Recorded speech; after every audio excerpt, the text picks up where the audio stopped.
Le clip Pomme de pin, si on monte vraiment aux origines, est né il y a plus de 10 ans.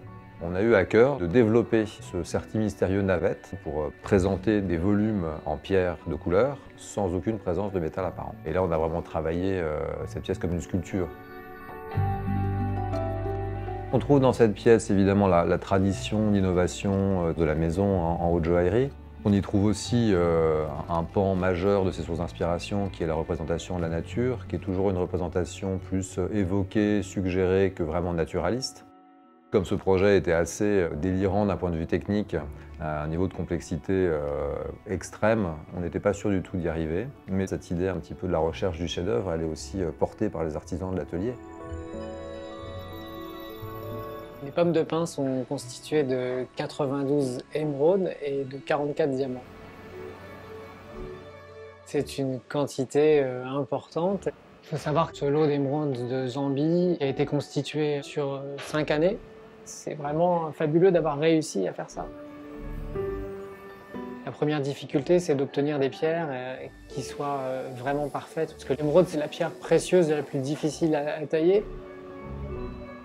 Elles sont tellement vivantes, la couleur est tellement incroyable qu'on a l'impression qu'elles sont éclairées de l'intérieur. Il y a une magie particulière qui nous permet de réaliser ce genre de projet.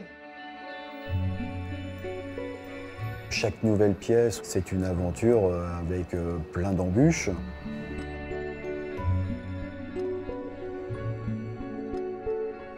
Au départ, j'ai dit qu'il va y avoir plein de difficultés dessus par rapport au système de certi, justement pour tenir toutes les émeraudes en place, faire en sorte que ça soit invisible et qu'on se pose la question de savoir mais ça tient comment? Ma mission, c'était de faire disparaître cette fameuse armature en or qui est sous les pierres et d'avoir un volume régulier pour qu'au toucher, ce soit doux comme de la soie. C'est un mélange de taille, de poli, et ça, c'est très long. C'est un petit peu un dialogue qu'on a entre la pierre et le lapidaire. Parce que ça reste de l'émeraude et si vous la prenez dans un mauvais sens, elle va s'ouvrir ou elle va se casser. Et on démonte et on remonte, puisque aucune pierre n'est interchangeable. Elle ne peut pas passer à un autre étage. Elle a sa place. Exactement comme dans la nature. Elle est née quelque part et elle va aller quelque part. D'oser faire ça avec des émeraudes, c'est magique. Ça n'a jamais été fait. Et quand ça vous tombe dessus, c'est jubilatoire. En 40 ans, on a vu passer énormément de pièces entre les mains. Beaucoup de pièces mythiques. Mais quand on s'est retrouvé devant le dessin, on s'est dit que c'était pas gagné parce qu'on n'avait jamais fait ça, ni les uns ni les autres. Il y avait un gros challenge, c'était le diamant. C'est une technique un peu particulière. Pour faire tenir ces pierres, il faut un petit peu les maltraiter et faire une saignée à un certain endroit, avec un certain angle, pour faire en sorte que la pierre garde son éclat. Et ce genre de pièce, justement, c'est ce qui fait la cohésion d'une grande maison. Chacun y met son cœur, chacun y met son savoir. C'est la passion qui nous mène, en fait.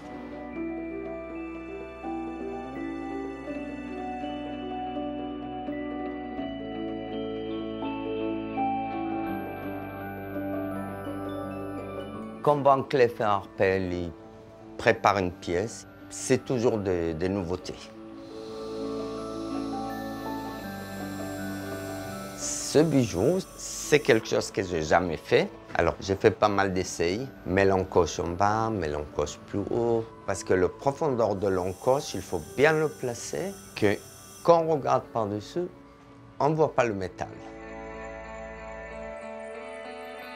Là, on est arrivé à un résultat final, ça tient parfait.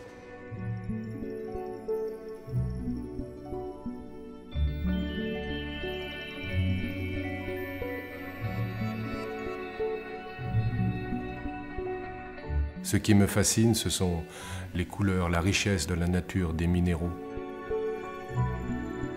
La chrysoprase, c'est une matière qui est très dure, mais qui est à la fois très cassante et assez délicate à travailler. Et la prouesse a été de sortir des pièces qui dépassent 60 mm. Donc nous, on part des pierres que la nature nous donne, et après, il faut trouver les bons angles d'attaque pour en faire jaillir la quintessence. Et c'est là où quelques années de métier ne sont pas superflues. Les collaborations entraînent toujours un dépassement de soi, surtout à ce niveau-là. Ça nous pousse vraiment dans nos derniers retranchements et il faut qu'on sorte le meilleur de nous-mêmes. C'est un peu une aventure à travers des pierres exceptionnelles. C'est vraiment quelque chose de magique.